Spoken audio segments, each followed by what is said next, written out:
Alors bonjour à tous, Jean-Robin, journaliste, 117e vidéo réservée aux souscripteurs, à tous les souscripteurs. Donc pour avoir des précisions sur la souscription, vous allez dans la description, vous cliquez sur Tipeee pour l'abonnement annuel et Patreon pour l'abonnement mensuel.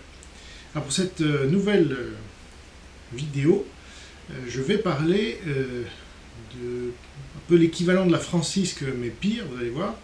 Francisque des temps modernes, c'est la médaille de l'amitié. Alors si on devait comparer la médaille de l'amitié de la Chine, ce serait un titre pire que ne l'était la francisque sous Vichy. En effet, la francisque était remise par le maréchal Pétain, comme vous le savez, notamment à Mitterrand. Donc Pétain était un dirigeant français, un héros de guerre en plus, et on la remettait pour fait de collaboration avec l'ennemi. Voilà, vous avez collaboré avec l'Allemagne nazie, félicitations. Alors que la médaille de l'amitié de la Chine, c'est un titre qui émane directement du sommet de la Chine communiste pour collaboration avec elle. C'est encore un cran au-dessus. C'est comme si Hitler avait remis directement à Mitterrand.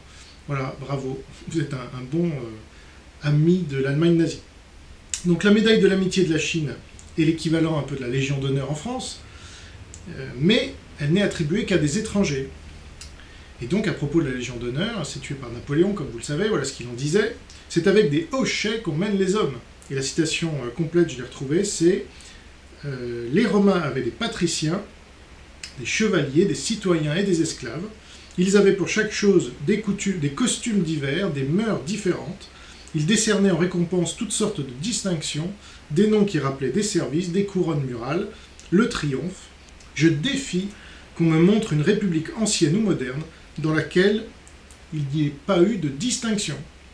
On appelle cela des hochets. Eh bien, c'est avec des hochets que l'on mène des hommes. Voilà, citation exacte et exhaustive de Napoléon. Alors, la Chine communiste a mis en place ses propres hochets, donc, pour les meilleurs toutous étrangers qui diffusent sa bonne parole dans leur pays, comme Jean-Pierre Raffarin et Alain Mérieux, il faut le noter aussi, pour la France, et puis Poutine, Raoul Castro, pour d'autres. Je vais faire la liste exhaustive, évidemment, je vais rentrer dans tous ces détails-là. Donc, je vous donnerai tous les noms et qualités de ceux qui ont reçu la médaille, il n'y en a qu'une vingtaine, hein, c'est pas... Donc vraiment, on en a 2 sur 20. Et il faut savoir que la médaille est remise lors d'un programme télévisé vu par des centaines de millions de Chinois. 500 millions pour Raffarin, qui était tout content du coup. Et donc, je vous expliquerai ce qu'il faut faire pour la recevoir, et quelques autres surprises. Les précédentes cérémonies ont eu lieu autour du 20 décembre, mais cette année, pandémie du virus du PCC oblige, elle a eu lieu déjà, c'était le 6 novembre, et il a été remise à une seule personne. Je vous dirai laquelle, et je vous dirai pourquoi. A tout de suite pour les souscripteurs, à bientôt pour les autres.